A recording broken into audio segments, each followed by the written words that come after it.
भगत रविदास जी का जन्म 14वीं सदी में हुआ।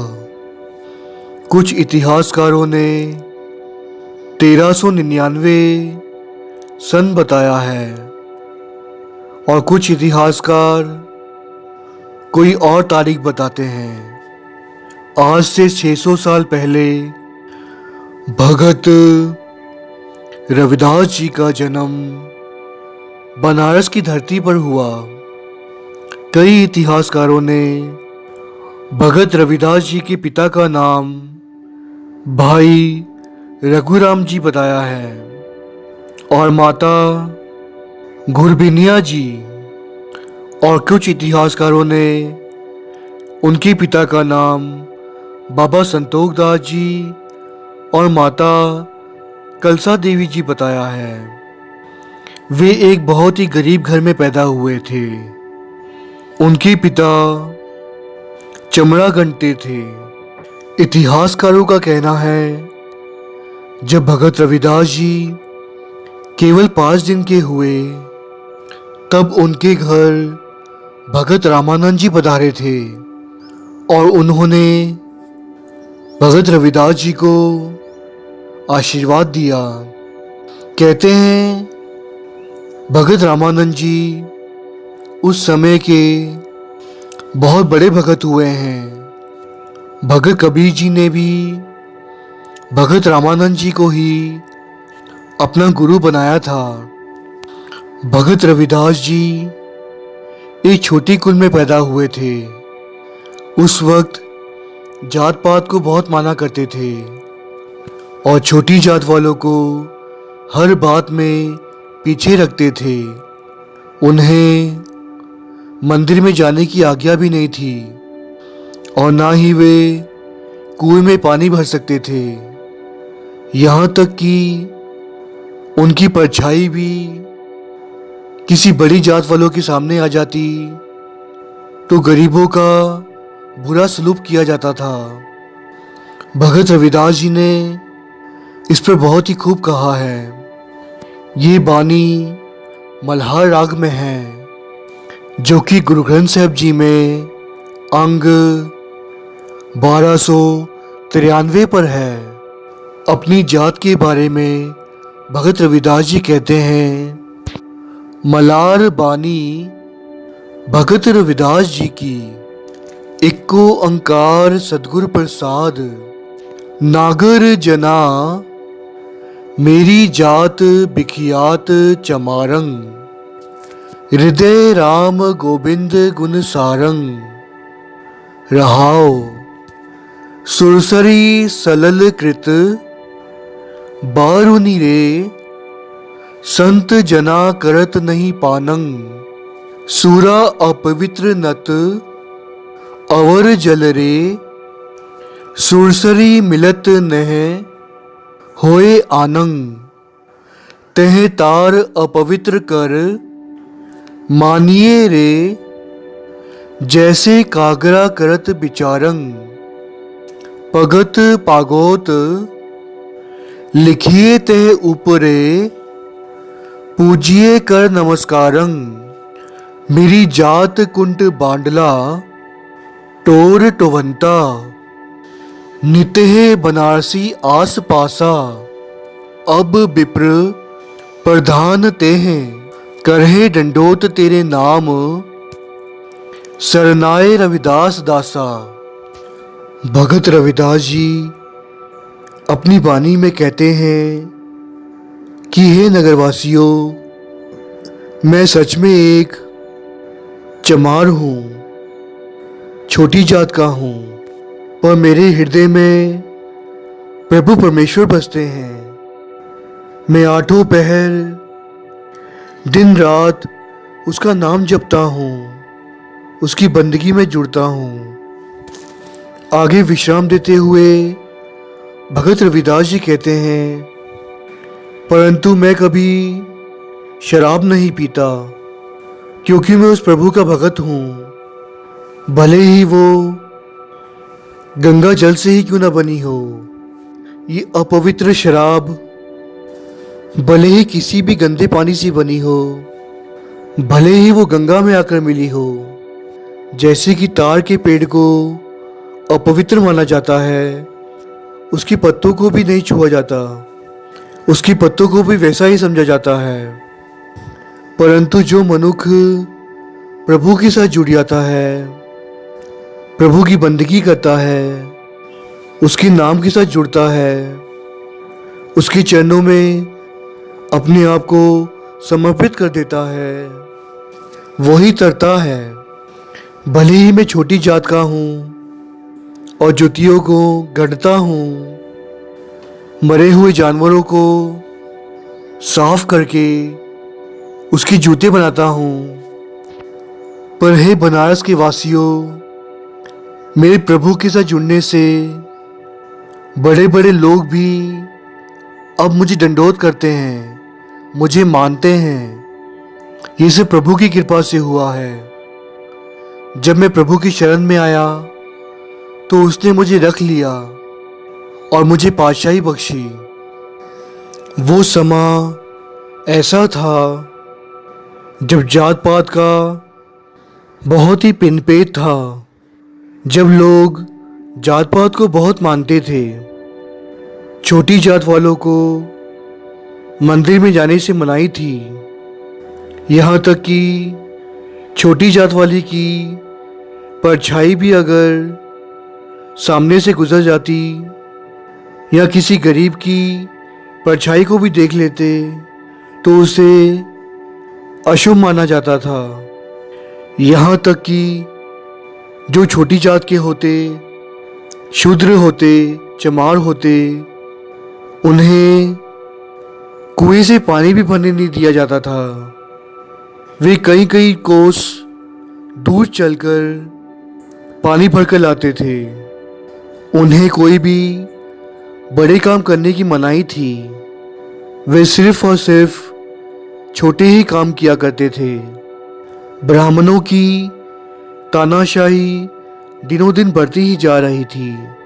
वे ऐसा समझते थे कि जैसे प्रभु उनके लिए ही बनाया है, कि ये सृष्टि सिर्फ उनके लिए बनी है और गरीबों का, छोटी जात वालों का इस पर कोई हक नहीं है। छोटी जात वालों को जानवरों से भी बदतर सलूक किया जाता था। वे ना तो पढ़ लिख पाते, ना बड़ा इंसान बन पाते, ना कोई बड़ा व्यापार कर सकते थे। यहाँ तक कि छोटी जात वालों का हाथ भी लग जाता तो उन्हें झूठा समझा जाता। और यहाँ तक कि पंडित और ब्राह्मण फिर से नहाकर आते, अपने कपड़े बदल लेते, सिर्फ इसलिए कि किसी गरीब का, किसी छोटी जात वालों का हाथ उन्हें लग गया। किसी छोटी जात वालों का हाथ उनकी वस्तु पर पड़ जाता तो ब्राह्मण उस वस्तु को ही फेंक दिया करते थे, उसे झूठा मान लेते थे।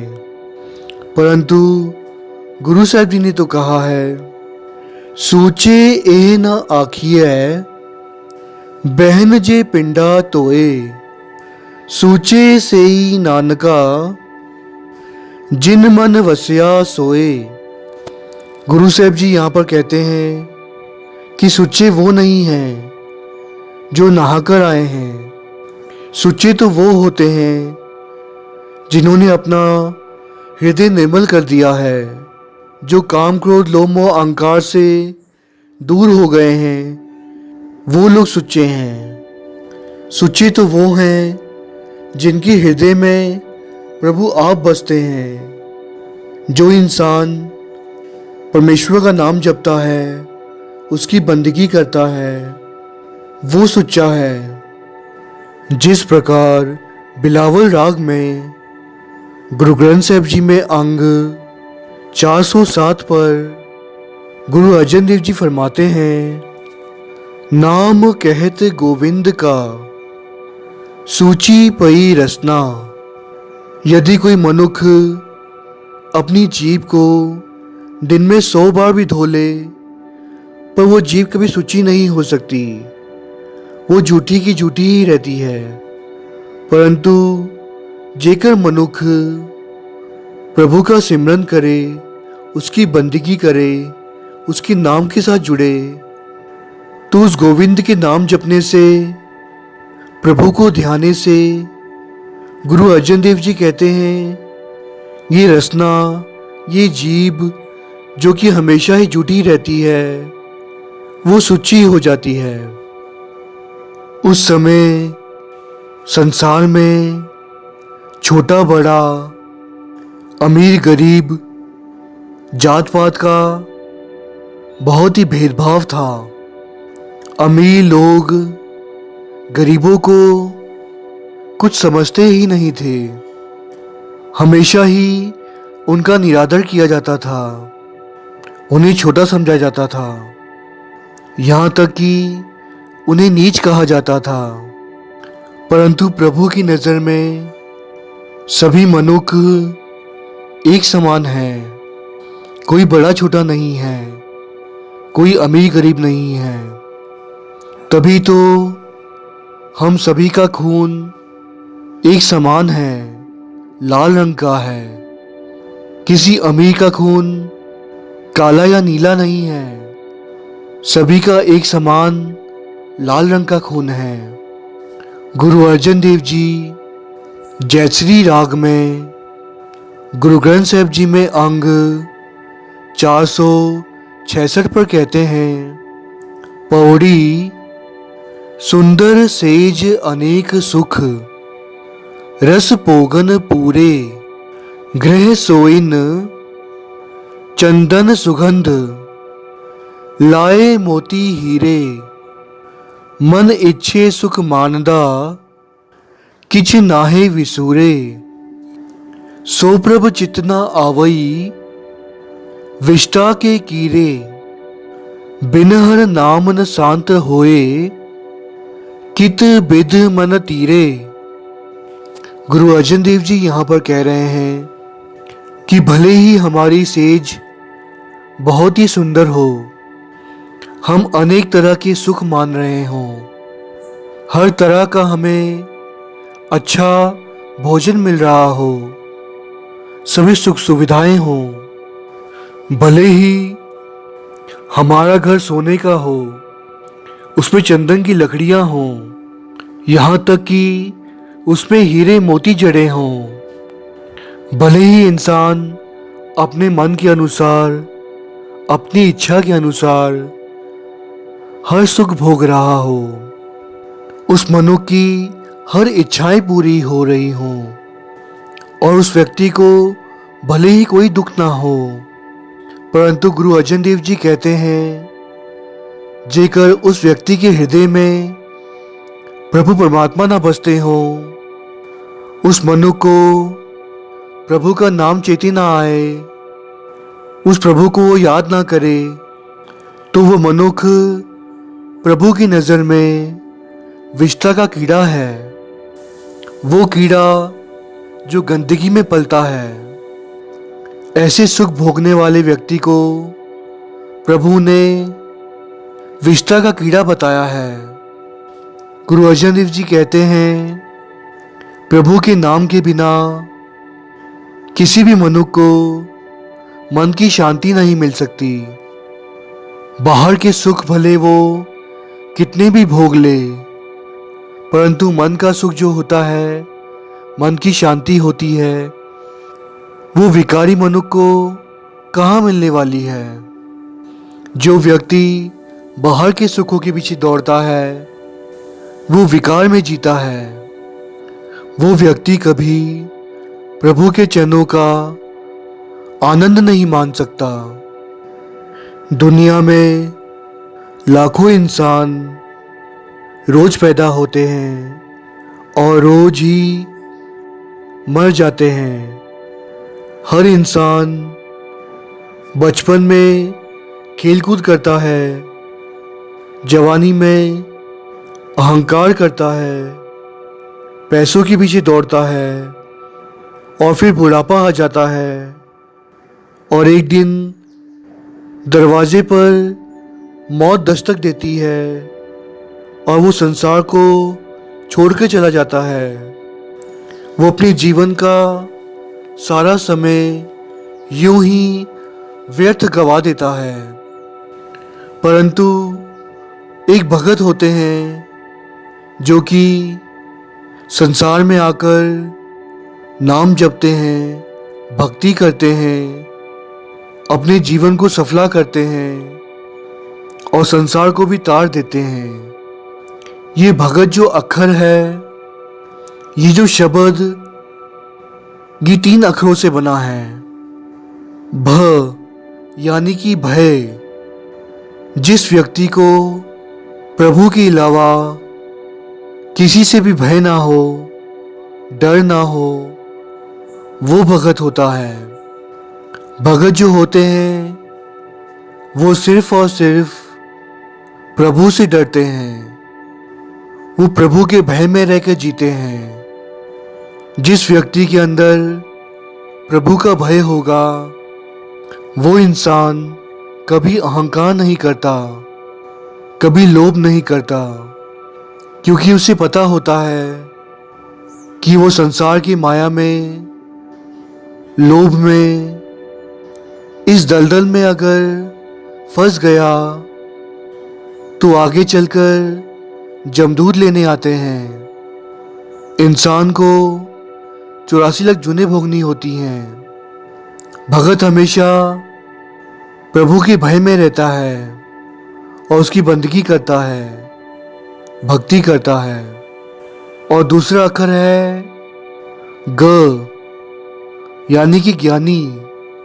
भगत जो होता है उसे संसार का, लोक परलोक का ज्ञान होता है। जो इंसान ये समझ जाए कि ये संसार माया है, हमें ये इंसान की जूनी मिली है प्रभु की प्राप्ति के लिए, जिसे ये ज्ञान हो गया वो इंसान ज्ञानी बन जाता है। और भगत का तीसरा अक्षर है त यानी कि त्याग।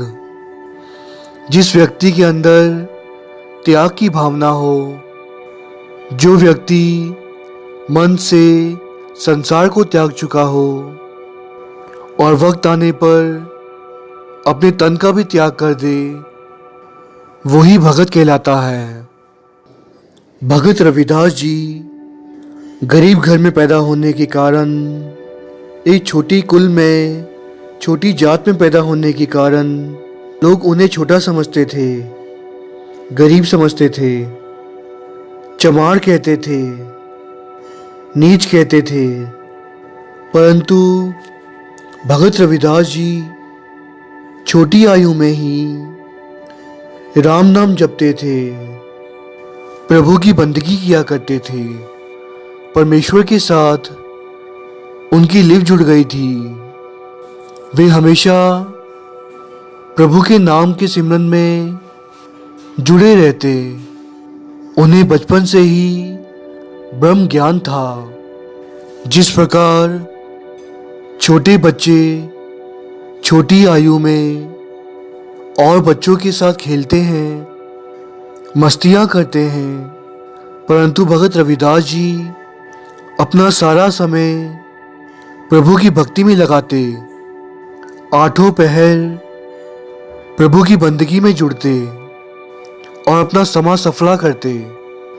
छोटी जात होने के कारण भले ही उन्हें मंदिरों में जाने की अनुमति नहीं थी, परंतु फिर भी वो अपना हर समय प्रभु की बंदगी में रहकर सफला करते। भगत कबीर जी और भगत नामदेव जी को वो अपना आदर्श मानते। जिस प्रकार भगत कबीर जी ने और भगत नामदेव जी ने तपस्या की, प्रभु की बंदगी की और उस परमेश्वर के साथ मिल गए, एकमिक हो गए। भक्तों में और परमेश्वर में कोई अंतर नहीं रहा। भगत रविदास जी भी उन भक्तों को आदर्श मानकर चलते, परंतु आज देखने में आता है कि हम फिल्मी जगत की हीरो को अपना आदर्श मानते हैं, या फिर कोई अमीर या धनाढ़ व्यक्ति को अपना आदर्श मानकर चलते हैं ताकि हम भी अमीर हो जाएं। परंतु धन है वो भगत, प्रभु के बंदे, जो कि भक्तों को अपना आदर्श मानते हैं और बंदगी में जुड़ते हैं। वो खुद तो उतरते ही हैं, सारे संसार को उतार देते हैं। गुरु अर्जन देव जी बसंत राग में गुरु ग्रंथ साहिब जी में अंग 1192 पर ये फरमाते हैं, कबीर त्यायो एक रंग, नामदेव हरजियो बसे संग। रविदास त्याये प्रभ अनूप, गुरु नानक देव गोविंद रूप। गुरु अर्जन देव जी यहाँ पर कह रहे हैं कि भगत कबीर ने प्रेम से प्रभु को अपने वश में कर लिया था और अपने मन को सिर्फ प्रभु की तरफ जोड़कर एकाग्र करके प्रभु की प्राप्ति की थी। और भगत नामदेव जी हमेशा ही प्रभु के साथ जुड़ते, और भगत रविदास जी ने प्रभु को ध्याया और उन्हें पा लिया। गुरु नानक देव गोविंद रूप। गुरु नानक देव जी आप पिता परमेश्वर के ही रूप हैं। कहते हैं भगत रविदास जी को बचपन से ही ब्रह्म ज्ञान था। जिस प्रकार हम देखते हैं कि जो छोटे बच्चे होते हैं वो अपना सारा समय खेलने कूदने में बिताते हैं, परंतु भगत रविदास जी छोटी उम्र से ही प्रभु के प्रेम में रहते, परमेश्वर का नाम जपते और अपना जीवन सफला करते। उनकी बचपन की एक साखी आती है जिसमें कहा है कि भगत रविदास जी बैठकर बंदगी कर रहे थे और उनके पास एक छोटा बच्चा आया। वो चाहता था कि भगत रविदास जी उनके साथ खेलें, परंतु भगत रविदास जी तो प्रभु के प्रेम में मगन थे। अगले दिन भगत रविदास जी के पास जब वो बच्चा नहीं आया तो कहते हैं भगत रविदास जी खुद उस बच्चे के घर पर चल के गए और घर पहुंचने पर पता चला कि उस बच्चे की तो उसी दिन मृत्यु हो गई है। कहा जाता है जब छोटे से बालक का शव घर पर रखा था तो भगत रविदास जी ने जाकर उस बच्चे को उठाया और कहा आज तुम खेलने नहीं आए। और जो वहां पर हुआ वो देखकर सभी आश्चर्यचकित रह गए, सभी दंग रह गए।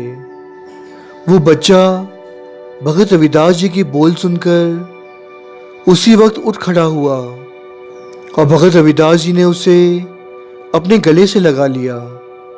ये देखकर वहां बैठे सभी लोग समझ गए कि भगत रविदास जी कोई मामूली बच्चे नहीं हैं, उनमें तो प्रभु की ज्योत बसती है। कहते हैं जब भगत रविदास जी थोड़े बड़े हुए तो उनके पिता ने उन्हें समझाया कि हम बहुत गरीब हैं और छोटी जात के हैं। जिस प्रकार पिता चमार का काम करते थे, जुतियां गंढते थे, उनके पिता ने भगत रविदास जी को भी चमार का काम सिखाया, जुतियां गढ़ना सिखाया। इसी प्रकार बचपन में ही भगत रविदास जी ने चमड़े का काम सीखा, जुतियां गढ़ने का काम सीखा, हाथ पाँव कर काम सब, चीत निरंजन नाल। भक्तों ने हमें यही उपदेश दिया है कि अपने हाथ पाँव से दुनियावी सभी काम करने हैं, कृत करके वंड छकना है और अपना मन प्रभु के साथ जोड़ कर रखना है, उसकी भक्ति में लीन रहना है। आगे चलकर भगत रविदास जी जब जवान हुए तो माता पिता ने समझाया कि तुम्हें शादी करनी चाहिए, परंतु भगत रविदास जी ने कहा, मैं तो सिर्फ प्रभु की भक्ति करना चाहता हूँ और प्रभु के चरणों में ही अपना मन जोड़कर अपना जीवन सफला करना चाहता हूँ। परंतु माता पिता के समझाने पर भगत रविदास जी ने शादी कर ली। परंतु शादी के उपरांत भी भगत रविदास जी अपना सारा समय प्रभु की बंदगी में जुड़ते और श्वास श्वास सिमरन करते और प्रभु की कृपा से उन्हें पत्नी भी बहुत ही आज्ञाकारी मिली, जो कि पति के सुख में ही अपना सुख मानती और जिस हाल में रहती उसी में सुख मानती। परंतु संसार का जैसे नियम है कि पति को पैसे कमा कर लाना होता है और गृहस्थी चलानी होती है, भगत रविदास जी शादी के बाद भी अपना सारा समय प्रभु भक्ति में ही लीन रहते थे। गांव में साधु संत आते, उनकी सेवा करते और प्रभु का भजन गाते। ये देखकर उनके माता पिता ने विचार किया कि अब रविदास जी को अपने पैरों पर खड़ा होना होगा। ये सोचकर उन्होंने भगत रविदास जी को अलग कर दिया, उन्हें घर से जाने को कहा। पिता की आज्ञा का पालन करके भगत रविदास जी घर से निकल तो गए, परंतु वो जाएंगे कहाँ उन्हें खुद भी पता नहीं था। परंतु जिसका पिता परमेश्वर आप सहाय होता है, उससे चिंता करने की कभी आवश्यकता नहीं होती। थोड़ी दूर चलने पर ही भगवान खुद प्रकट हुए एक मामूली इंसान के रूप में और भगत रविदास जी से कहा कि मैं तीर्थ यात्रा पर जा रहा हूँ अपनी पत्नी के साथ, परंतु मेरी इस कुटिया में भगवान राम अकेले रह जाएंगे। भगवान राम की सेवा कौन करेगा? ये चिंता हमें सताई जा रही है। उस व्यक्ति ने भगत रविदास जी से कहा, क्या आप भगवान राम की सेवा करेंगे? हमारी कुटिया में रहेंगे जब तक हम तीर्थ यात्रा पर होकर आते हैं। भगत रविदास जी ने हामी भर ली और इसी प्रकार भगवान ने खुद एक आम व्यक्ति का रूप लेकर भगत रविदास जी को रहने को घर दे दिया। कुछ समय बीतने पर एक बार भगवान खुद प्रकट हुए। उन्होंने साधु का रूप धारण किया और भगत रविदास जी के घर पहुंचे और उन्हें कहा, हे भगत रविदास, तुम भगवान की इतनी भक्ति करते हो, मैंने तुम्हारी बहुत चर्चा सुनी है। मैं यहाँ से गुजर रहा था तो सोचा तुम्हारी एक मदद ले लूं। साधु ने कहा कि मैं तीर्थ यात्रा पर जा रहा हूँ, परंतु मेरे पास एक बेशकीमती पारस है।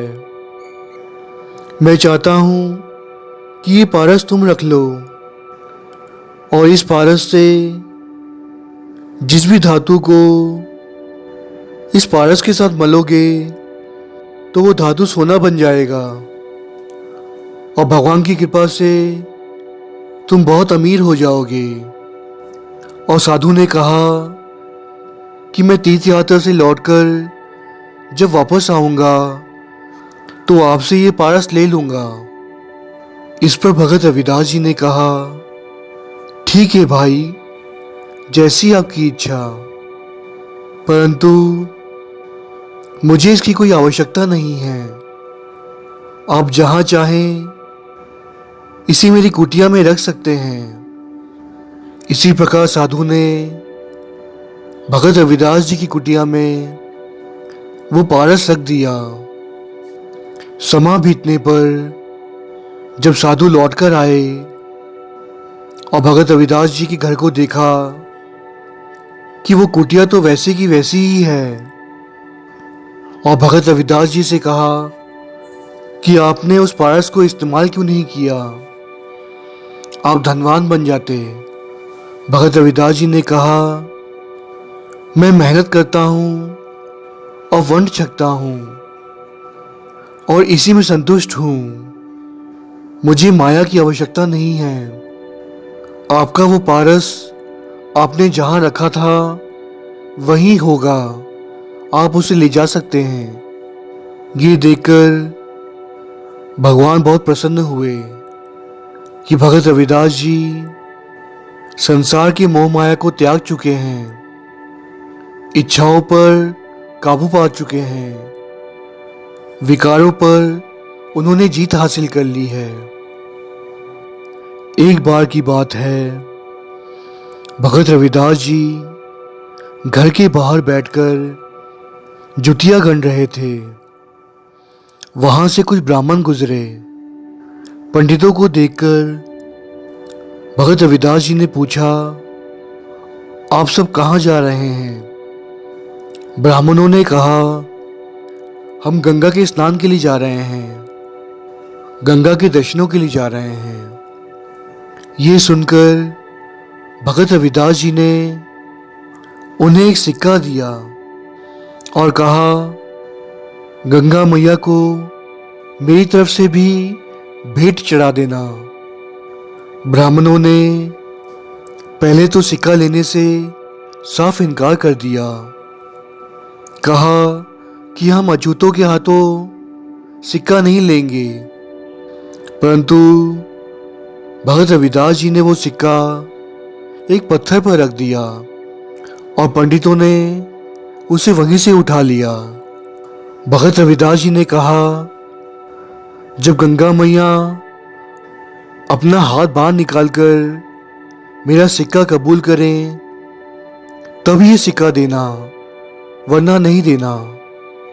उपरंत जब वे गंगा किनारे पहुंचे, उन्होंने स्नान किया और पहले तो सोचा कि ये सिक्का वे खुद रख लें। भगत रविदास जी को कहाँ पता चलेगा। स्नान करके जब पंडित वहां से मुड़ने लगे, तब गंगा मैया ने हाथ निकालकर उन्हें पुकारा और कहा, भगत रविदास जी का सिक्का मुझे दे दो। ये देखकर सभी ब्राह्मण दंग रह गए। उनकी आंखें खुली की खुली रह गई। जब उन्होंने उस सिक्के को गंगा मैया के हाथों में रखा तो गंगा मैया ने उन्हें सोने का कंगन दिया जो कि बेशकीमती था और अनोखा था। उस कंगन को लेकर वे जब लौट रहे थे तो उनके मन में लालच आ गया, तो वे वहां के राजा के पास पहुंचे। उस वक्त राजा और रानी बाग में टहल रहे थे। जब वो कंगन उन्होंने राजा को दिखाया तो रानी ने पूछ लिया कि ये कंगन कहाँ से आया? ये तो बेशकीमती है और बिल्कुल ही अनोखा है। मुझे इसके साथ का एक और कंगन चाहिए। पंडितों के पास बोलने को शब्द नहीं थे, क्योंकि वे झूठे थे। उनके मन में पाप था। वो इस कंगन को चोरी करना चाहते थे और इस कंगन से मिलने वाले पैसों को हड़प लेना चाहते थे। वो ये सोचकर आए थे राजा के पास कि उन्हें राजा इनाम देगा, परंतु जब रानी ने इसके साथ का दूसरा कंगन मांगा तो जैसे उनके पैरों के नीचे से जमीन ही खसक गई। उन्होंने सारी बात बताई कि उनके साथ क्या हुआ है और कहा, इसके साथ का कंगन तो अब भगत रविदास जी ही दे सकते हैं। वे सभी भगत रविदास जी के पास पहुंचे। भगत रविदास जी उस वक्त जोड़े गढ़ रहे थे। उनके पास जुतिया गढ़ने वाला एक पतीला था जिसमें पानी था। भगत रविदास जी ने कहा कि ये मेरा इम्तिहान नहीं है, ये तो आप भगवान का इम्तिहान है कि वो दूसरा कंगन कैसे लाएंगे। भगत रविदास जी ने हाथ जोड़कर गंगा मैया के चरणों में प्रार्थना की और कहा, हे गंगा मैया, आप स्वयं यहीं पर प्रकट हो और दूसरा कंगन दे दो। भगत की अरदास भगवान के चरणों में कबूल हुई और उस पतीले से गंगा मैया आप प्रकट हुई। वहां से हाथ निकला और भगत रविदास जी को एक और कंगन मिल गया। उन्होंने वो कंगन रानी को भेंट कर दिया। ये देखकर पंडितों को बहुत शर्मिंदगी हुई। कहते हैं, एक बार झालावाड़ की रानी ने भगत जी की बहुत तारीफ सुनी और उन्होंने भगत जी को अपने महल में ब्रह्मभोज के लिए बुलाया। कहते हैं, जब भगत रविदास जी वहाँ पहुँचे तो वहाँ पहले से ही कई ब्राह्मण बैठे थे। भगत रविदास जी को देखकर वे सभी ब्राह्मण बहुत ही क्रोधित हुए और उन्होंने कहा कि हम एक शूद्र के साथ नहीं बैठेंगे, नीची जाति वाले इंसान के साथ हम ब्रह्मभोज नहीं करेंगे। भगत रविदास जी ने कहा, कोई बात नहीं, हम महलों के बाहर बैठ जाएंगे।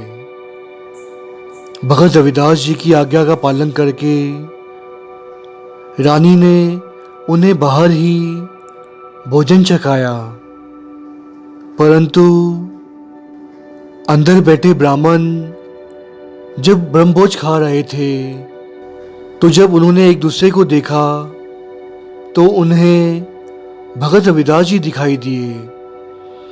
हर एक ब्राह्मण को अपने बाजू में बैठे हुए व्यक्ति भगत रविदास जी दिखाई दे रहे थे। और जब उन्होंने एक दूसरे को पूछा कि तुम्हें कौन दिखाई दे रहा है, तो सभी ने ये कहा, हमें तो सिर्फ और सिर्फ भगत रविदास जी ही दिखाई दे रहे हैं। इस प्रकार ब्राह्मणों का अहंकार टूटा और उन्होंने बाहर बैठे भगत रविदास जी से माफ़ी मांगी। राजा ने जब भगत रविदास जी को सोने चांदी की भेंट देनी चाहिए तो भगत रविदास जी ने अपने नीचे रखे बोरे को उठाया और राजा ये देखकर हैरान हो गया कि भगत रविदास जी जहाँ बैठे थे उसके नीचे तो हीरे जवाहरात की नदियाँ बह रही हैं। राजा समझ गया कि भगत रविदास जी को माया की आवश्यकता नहीं है, वे तो आप परमेश्वर का रूप हैं। आगे चलकर भगत रविदास जी को पुत्र की प्राप्ति हुई जब वो बेटा थोड़ा बड़ा हुआ तो उसने जिद की कि आज मेरा जन्मदिन है, मुझे भगवान राम के मंदिर में जाकर दर्शन करने हैं। परंतु वो समय ऐसा था जब शूद्रों को, नीची जात वालों को, छोटी जात वालों को अनुमति नहीं थी कि वो जाकर मंदिर में दर्शन कर सकें। यहाँ तक कि उन्हें इतनी भी इजाज़त नहीं थी कि वो घर बैठकर भी कोई ग्रंथ पढ़ सके। परंतु बेटी की जिद देखकर भगत रविदास जी उसे प्रभु राम के मंदिर में ले गए। परंतु ब्राह्मणों ने उन्हें अंदर जाने से इनकार कर दिया और यहाँ तक कि उन्हें मारकर धक्का देकर गिरा दिया। भगत रविदास जी ने हाथ जोड़कर प्रभु से बेनती की कि आज तेरे बच्चे का इम्तिहान है।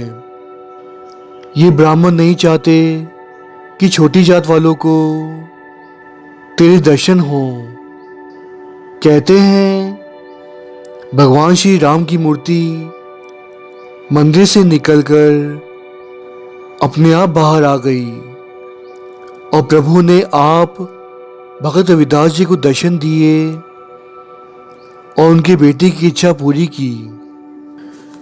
कहते हैं भगत रविदास जी बंदगी में जुड़े थे, अंतर ध्यान होकर प्रभु को पुकार रहे थे। किरत करम के विछड़े कर कृपा मेलो राम। कहते हैं नाम जपते जपते बंदगी में प्रभु से इतना लीन हो गए कि वो जाकर प्रभु के द्वार पर पहुंच गए और दरवाज़ा खटखटाया। प्रभु ने दरवाज़ा खोला, कहा कौन है? भगत रविदास जी ने कहा मैं रविदास। प्रभु ने उत्तर दिया कौन रविदास? रविदास जी ने कहा आप मुझे नहीं जानते, जिसे सारा संसार जानता है आप उसे नहीं जानते। आज सारे संसार में ऐसा कोई व्यक्ति नहीं है जो भगत रविदास जी को ना जानता हो। वो रविदास जो प्रभु की भक्ति करता है और औरों को भी प्रभु के साथ जोड़ता है। भगत भगत जग वजिया चहु चंका दे विच चमरेटा। ये बानी गुरदास जी की है। जिस प्रकार भगत रविदास जी कह रहे हैं कि सारा जग मुझे जानता है और जिसकी मैं भक्ति कर रहा हूँ वही मुझे पूछ रहे हैं कि मैं कौन हूँ। ये बोल अहंकार के हैं।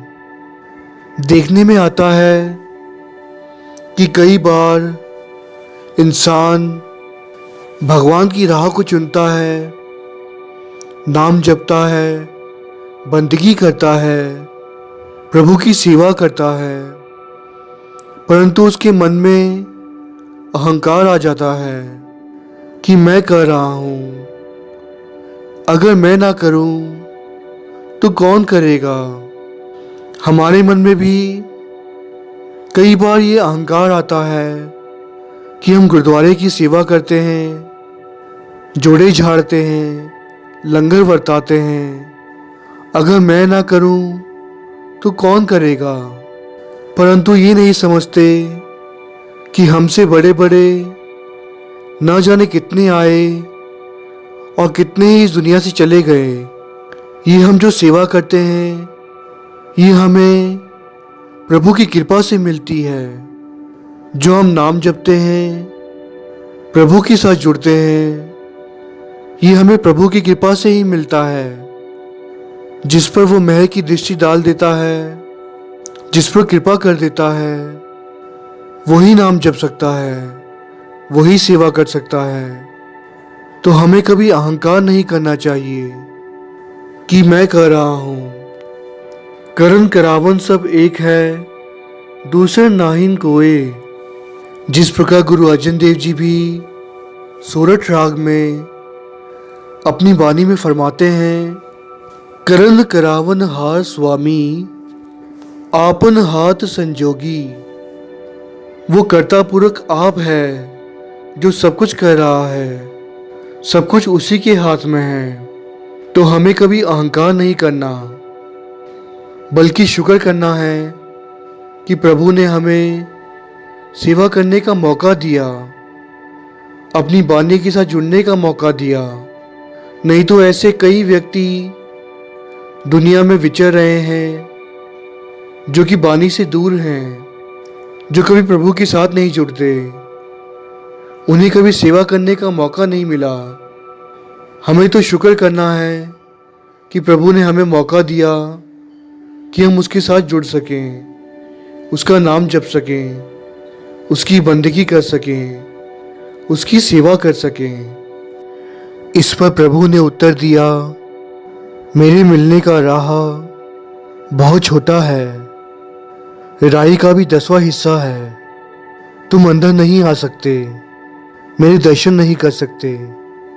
जिस प्रकार गुरु अमरदास साहब जी गुजरी राग में ये फरमाते हैं, कबीर मुकत द्वारा संकुड़ा, राई 10वें पाए, मन तो मैगल होए रहा, निकसिया क्यों कर जाए। ऐसा सतगुर जे मिलै, तुठा करे पसाओ, मुकत द्वारा मोकला, सहजे आवो जाओ। प्रभु कहते हैं कि प्रभु को मिलने का जो द्वार है वो संकुड़ा है, बहुत छोटा है, जो कि राई से भी 10वां हिस्सा है। और हमारा ही जो मन है वो अभिमान करता है, अहंकार में रहता है, जिसके कारण हम प्रभु को मिलने नहीं जा पाते। परंतु अगर प्रभु आप कृपा कर दें और हमारे अंदर के अभिमान को तोड़ दें और हम पर कृपा कर दें, तो हम सहज ही प्रभु के दर्शन कर सकते हैं और प्रभु के मिलने का जो राह है वो अपने आप खुल जाता है। और जो भगत होते हैं वो सहज ही कभी भी प्रभु को मिल सकते हैं। जेकर मनुख अहंकार ना करे और प्रभु की भक्ति में जुड़ जाए तो प्रभु आप ही कृपा कर देंगे। क्योंकि जो हमें होती है वो इंसान को प्रभु से मिलने नहीं देती। जिस प्रकार कहते हैं कि परमेश्वर हमारे हर गुनाह बख्श देता है, हमें माफ कर देता है, परंतु एक जो अहंकार होता है, परमेश्वर उस अहंकार को नहीं बख्शता। जो व्यक्ति अहंकार करता है, हौमे करता है, वो सोचता है कि सब कुछ मैं ही कर रहा हूँ।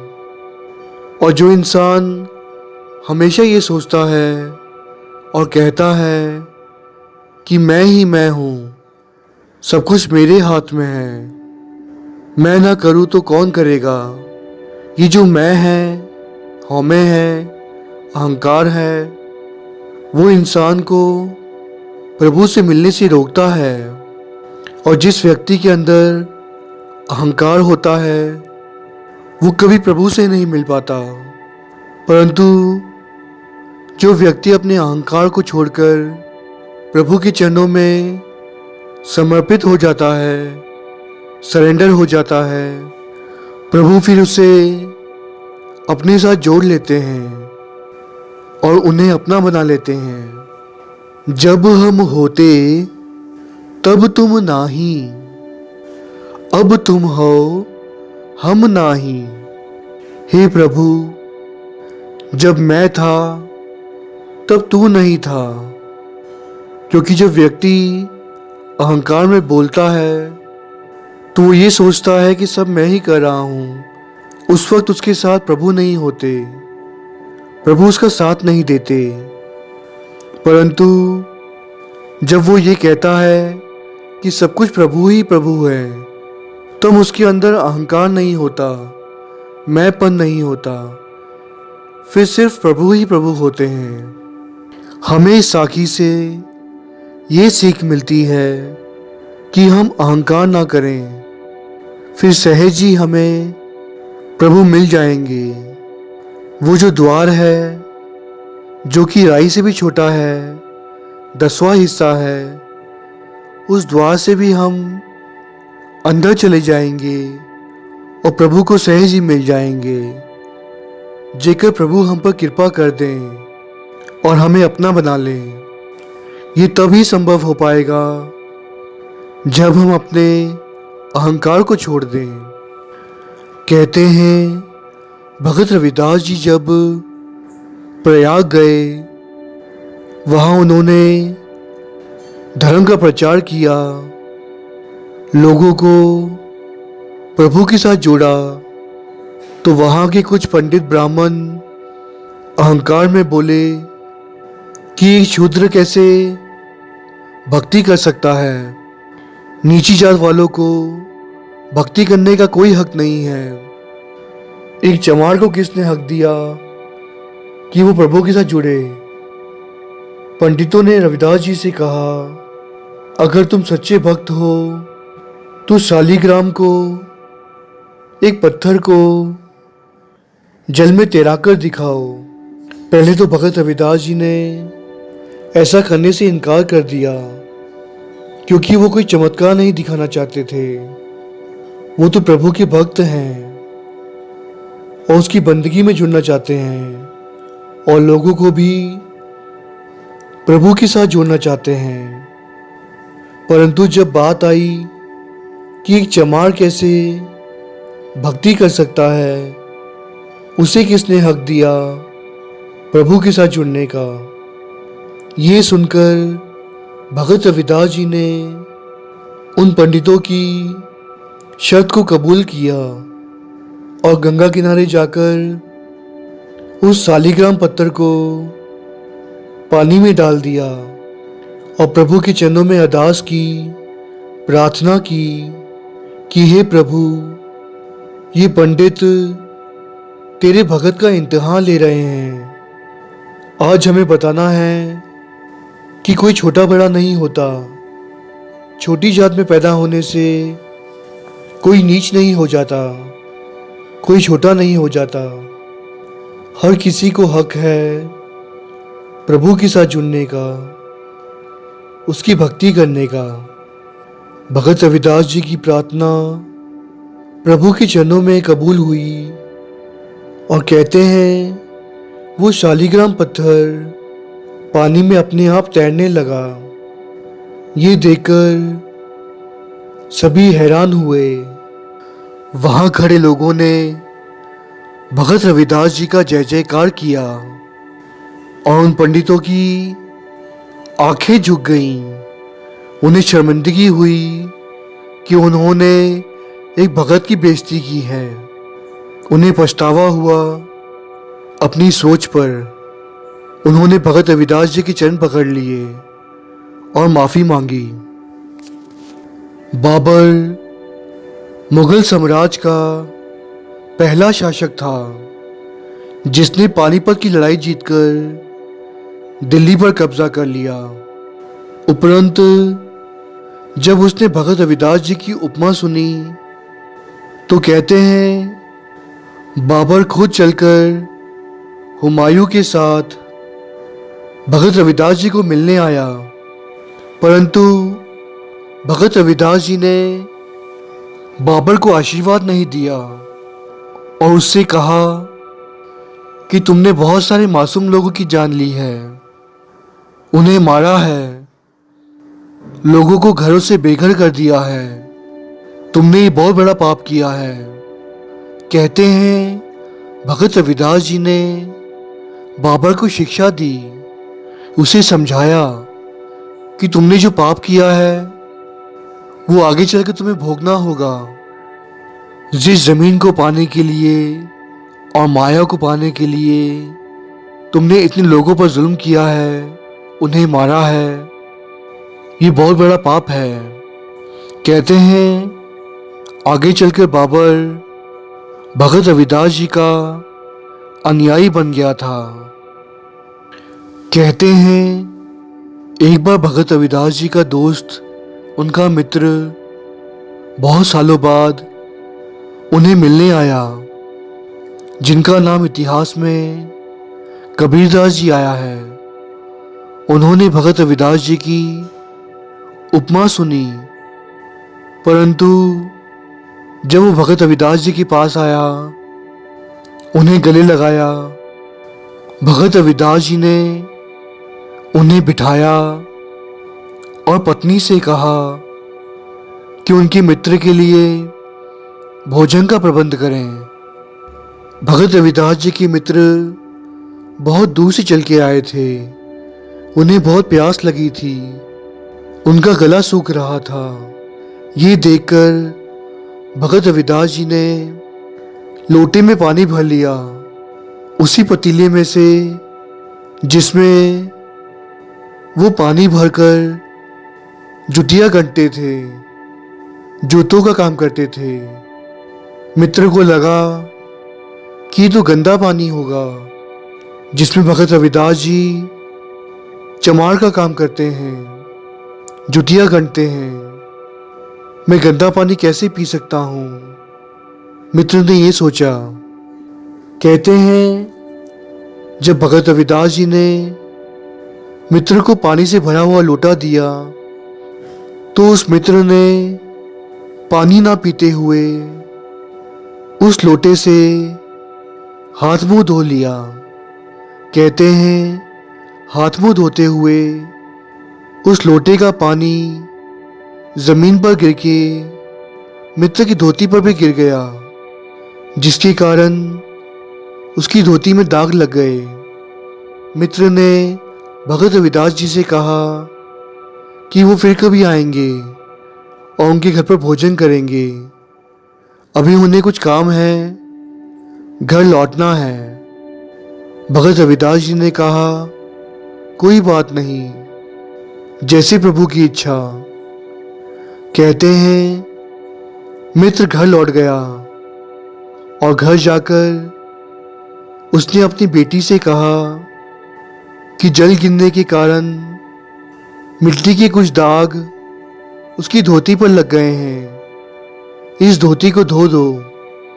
कहते हैं जब बेटी ने उस दाग को धोना चाहा तो वो दाग निकल नहीं रहे थे। बेटी ने दाग निकालने के लिए उस धोती को अपने मुंह में डाल दिया और उसे तीनों लोकों का ज्ञान प्राप्त हो गया। उसकी अवस्था ब्रह्म ज्ञानी की हो गई। उसे पूरा विश्व, पूरा ब्रह्मांड दिखने लगा। जब ये बात उसने अपने पिता को बताई तो पिता ने माथा पकड़ लिया और कहा उससे बहुत बड़ी भूल हुई है।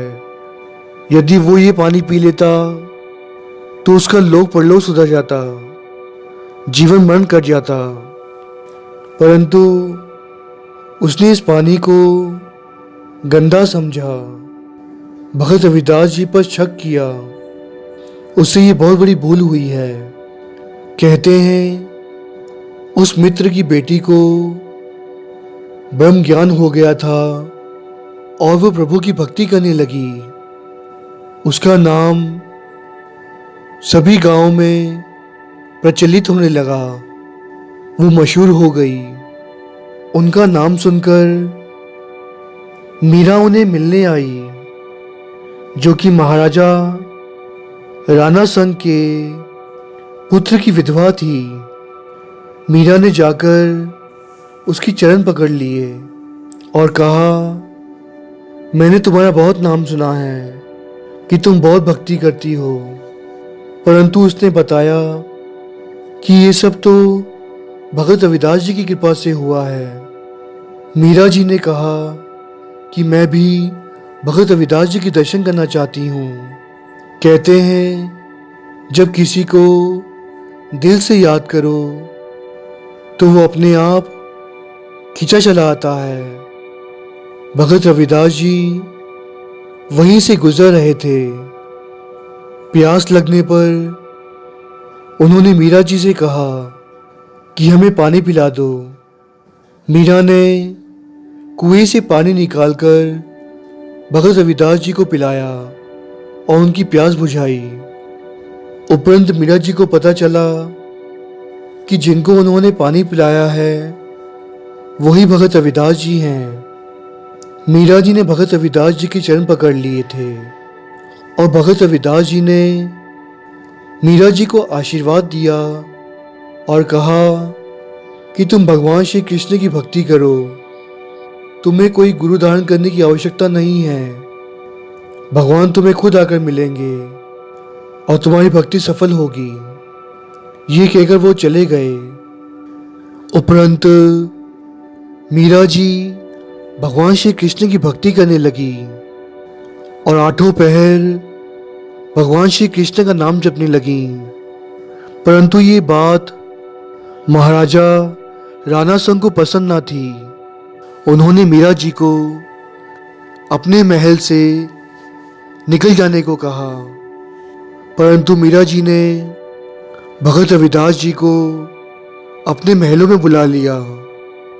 सोचा भगत रविदास जी की भक्ति देखकर शायद भगत रविदास जी के आशीर्वाद से महाराजा भी प्रभु की बंदगी करने लगे। परंतु महल में पंडितों ने भगत रविदास जी का निरादर किया और कहा कि तुम झूठी भक्ति करते हो। अगर सच्चे भगत हो तो तुम्हारा जनेऊ कहाँ है? तुम ब्राह्मण तो नहीं हो, फिर भक्ति कैसे कर सकते हो? भगत रविदास जी ने कहा, ये बाहर का जनेऊ पहनने से कोई ब्राह्मण नहीं हो जाता, कोई प्रभु का भक्त नहीं हो जाता। भक्ति तो अंदर से होती है, बाहर से तो दिखावा होता है।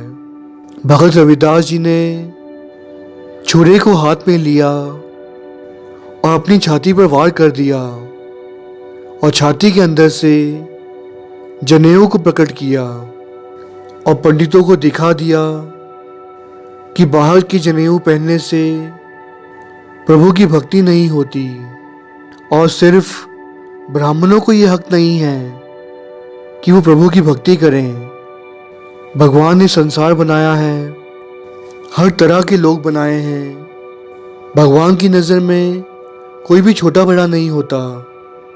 ये छोटे बड़े का विचार तो खुद मनुष्य करता है। भगवान ने तो हर किसी के शरीर में एक ही रंग का खून दिया है। ब्राह्मणों का खून लाल और शूद्र का खून काला नहीं होता, हर किसी का लाल ही होता है। जब भगवान की नज़र में कोई छोटा बड़ा नहीं होता तो इंसान ये भेदभाव क्यों करता है? छाती को चीरकर भगत रविदास जी ने अपने अंदर से जनेऊ को प्रकट किया था। भगत रविदास जी ने हमें ये शिक्षा दी है कि हमें भगवान का नाम लेकर बाहरी दिखावा नहीं करना, बल्कि अंदर से प्रेम करना है, सच्चे दिल से भक्ति करनी है, तभी हमें प्रभु मिल सकेंगे।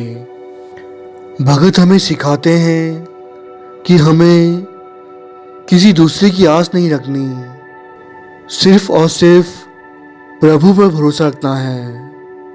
भगत कबीर जी अपने श्लोक में भगत रविदास जी की उपमा करते हैं और फरमाते हैं, हर सो हीरा छाड़ के करहे आन की आस, तीनर दो जग जाएंगे सत पाखे रविदास।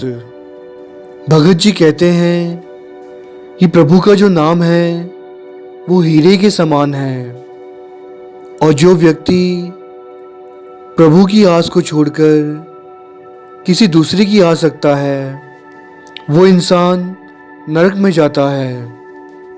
ये बिल्कुल सत्य है जो कि रविदास जी फरमाते हैं। गुरु ग्रंथ साहिब जी में भगत रविदास जी की 16 राग में कुल 40 बानियां हैं।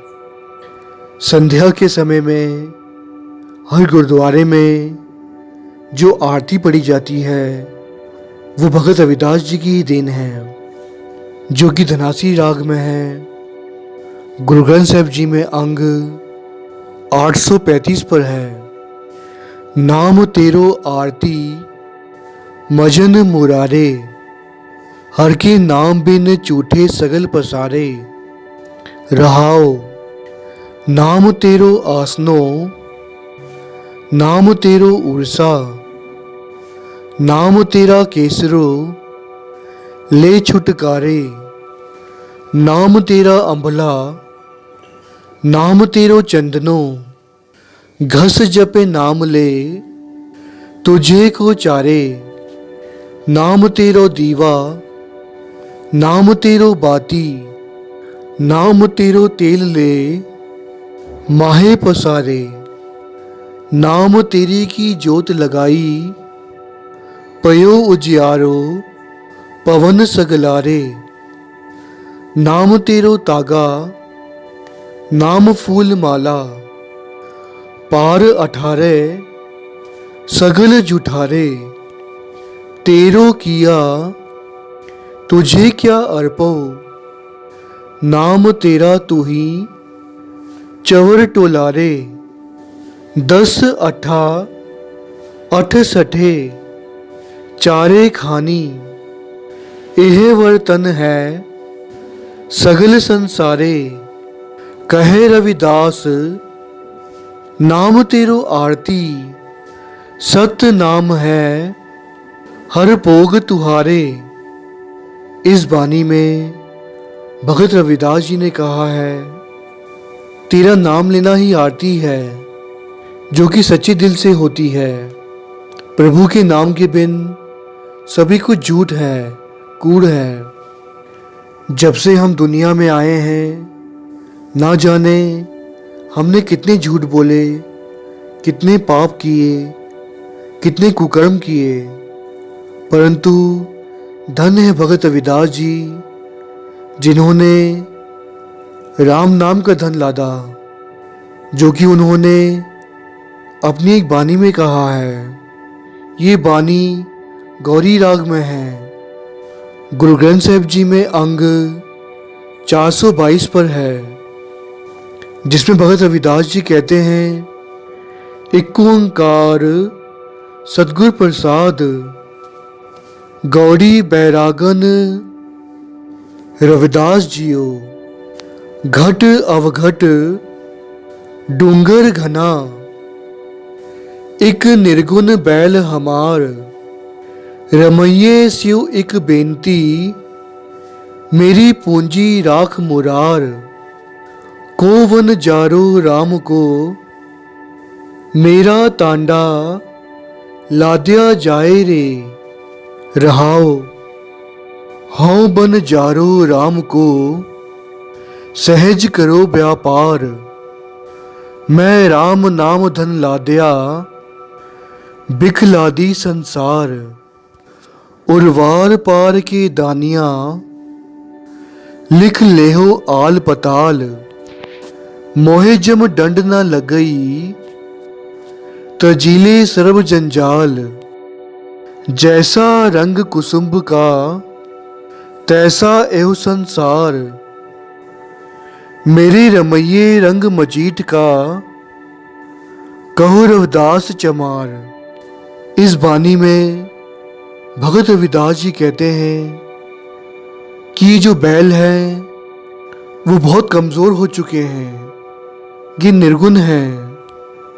मैं प्रभु के आगे बेनती करता हूँ कि मैंने अपनी पूंजी इन बैलों पर लाद दी है और मैं बंजारा हूँ भगवान श्री राम का, और मैंने जो राम नाम जपा है उस पूंजी को मैंने इन बैलों पर लाद दिया है। मैं एक बंजारा हूँ जो कि राम नाम का व्यापार करता हूँ। जिस प्रकार लोग व्यापार करते हैं, धन कमाते हैं, माया कमाते हैं।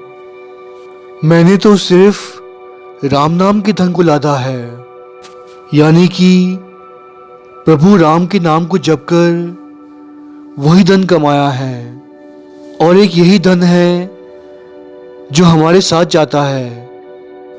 हमारे मरने के बाद ये राम नाम का धन जो है वही प्रभु की दरगाह में कबूल होता है, जिससे मनुष्य को जमों का डर नहीं लगता, जमदूत नहीं लेने आते, जमों की मार नहीं पड़ती।